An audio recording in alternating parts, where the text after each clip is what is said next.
Okay, Teresa, it's good to see you. Go ahead and have a seat. How are you doing today? How was the drive-in and everything?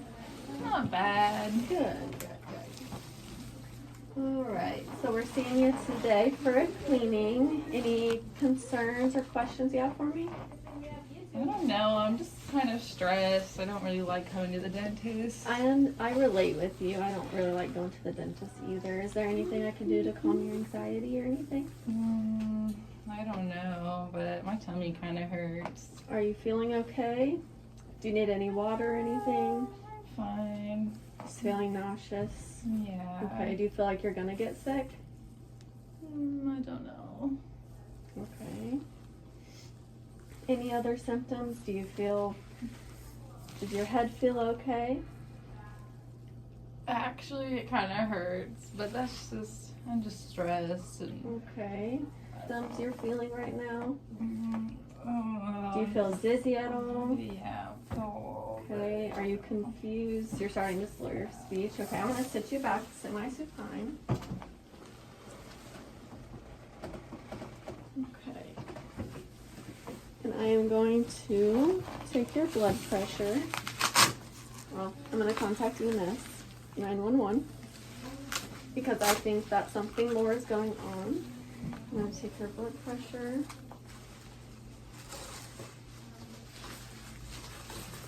Okay, go ahead and rest your arm for me.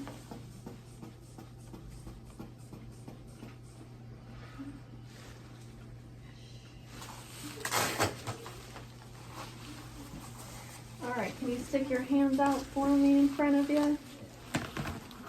Hold that for 10 seconds. Alrighty, and can you look at me and smile again? Just see. Alright.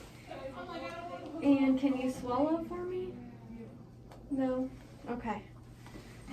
So, this has just started, so it's only been about 1 minute. Time is essential in a stroke. This is an ischemic stroke. I'm going to take her blood glucose. You can't see now? Okay. We've contacted EMS. See your finger. Okay, her blood glucose came back normal. Now I'm going to assess CAB, so her circulation, her airway. Go ahead and open for me.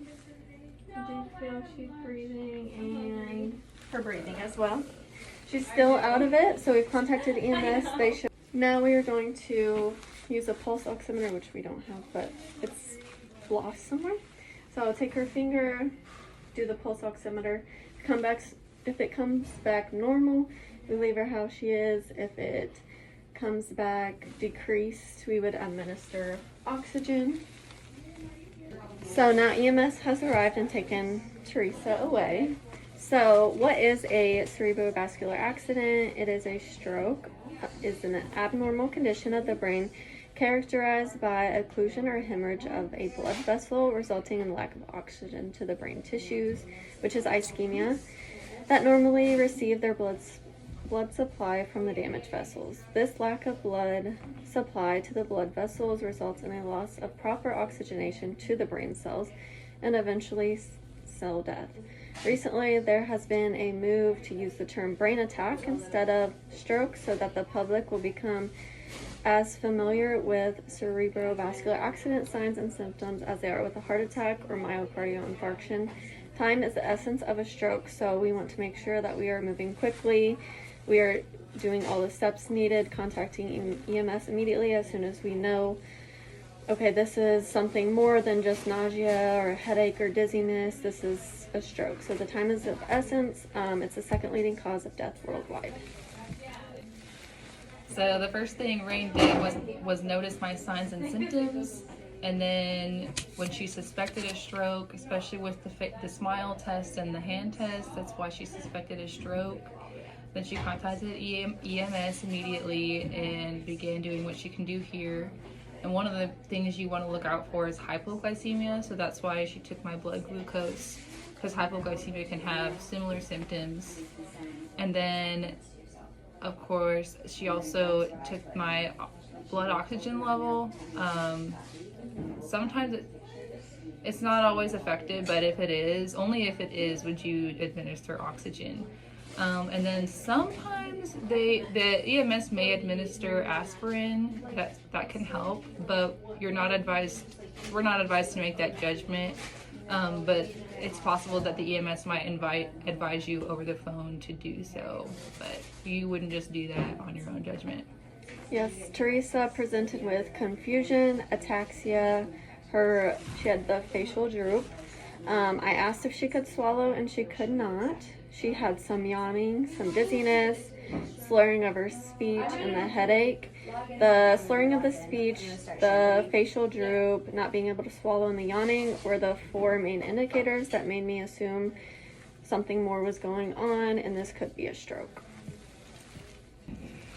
About 1 stroke happens every minute in the world, so that's why we have to watch out for it. And also the stress from coming to the dental clinic can precipitate the stroke if someone's already susceptible. Yes, and Teresa also had some nausea that started as soon as she got here. She had a little bit of drooling, the changes in her vision, and I did assess if her pupils were unequal and dilated, which they were. So if you're seeing someone that has a stroke, assess their pupils. They'll be unequal, dilated. I asked if she could see any of my fingers, and she could not. So changes in the vision are a big indicator as well. So there's 2 major types of strokes as well to be aware of. There's hemorrhagic and ischemic. So hemorrhagic is when a blood vessel breaks in the brain and there's excessive bleeding on the brain, and then ischemic is when something is blocking blood flow. And so for hemorrhagic and for embolic type of ischemic has 2 types, thrombotic and embolic. For hemorrhagic and for embolic, it's going to be an abrupt onset. I probably had a thrombotic attack because my symptoms abrupted more gradually, and it's kind of difficult to determine when exactly it started.